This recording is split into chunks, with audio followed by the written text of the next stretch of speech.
Welcome back to my channel Sanu DV world. ಇಂದಿನ ವಿಡಿಯೋದಲ್ಲಿ ಅಕ್ಕ ಮಹಾದೇವಿಯವರ ಪ್ರಬಂಧನ ತಿಳ್ಕೊಂಡಿದ್ವಿ. ಈ ಒಂದು ವಿಡಿಯೋದಲ್ಲಿ ಆದಿಕವಿ ಪಂಪರವರ ಪ್ರಬಂಧ. 10ನೇ ಶತಮಾನದ ಕವಿ ಆದಿಪುರಾಣ ಹಾಗೂ ವಿಕ್ರಮಾರ್ಜುನ ವಿಜಯ ಎಂಬ ಎರಡು ಶ್ರೇಷ್ಠ ಕೃತಿಗಳ ಕರ್ತೃ. ಪ್ರಾಚೀನ ಕನ್ನಡ ಕವಿಗಳಲ್ಲಿ ಅಗ್ರಗಣ್ಯ.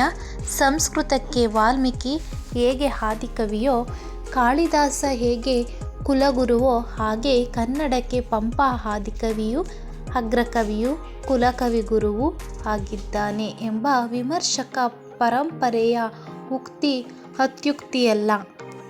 ಪಸರಿಪ ಕನ್ನಕೊಡೆಯ ನೋರ್ವನೇ ಸತ್ಕವಿ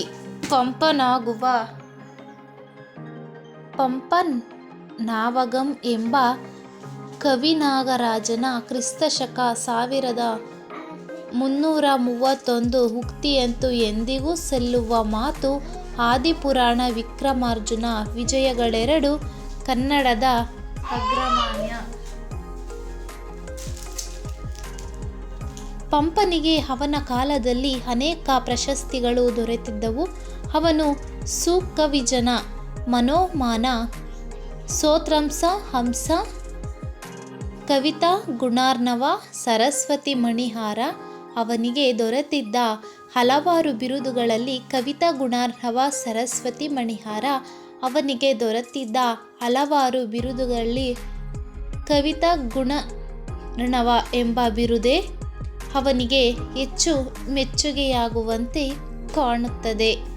ತನ್ನ ಕೃತಿಗಳಲ್ಲಿ ಅನೇಕ ಕಡೆಗಳಲ್ಲಿ ಈ ಬಿರುದನ್ನೇ ಅವನು ಉಪಯೋಗಿಸಿದ್ದಾನೆ. ಕನ್ನಡದ ಪ್ರಮುಖ ಕವಿಗಳ ಮೇಲೆ ಪಂಪ ಬೀರಿರುವ ಪ್ರಭಾವ ಗಣನೀಯವಾದುದು. ಈ ದೃಷ್ಟಿಯಿಂದಲೂ ಪಂಪ ಕನ್ನಡದ ಆದಿಕವಿ. ಜಗತ್ತಿನ ಸಾಹಿತ್ಯ ಪ್ರಪಂಚದ ಯಾವುದೇ ಮಹಾಕಾವ್ಯಕ್ಕೆ ಸರಿಸಮವಾದ ಕೃತಿಯನ್ನು ರಚಿಸಿ ಕನ್ನಡದ ಕೀರ್ತಿಯನ್ನು ಅಮರವಾಗಿಸಿರುವ ಕವಿಯವರು.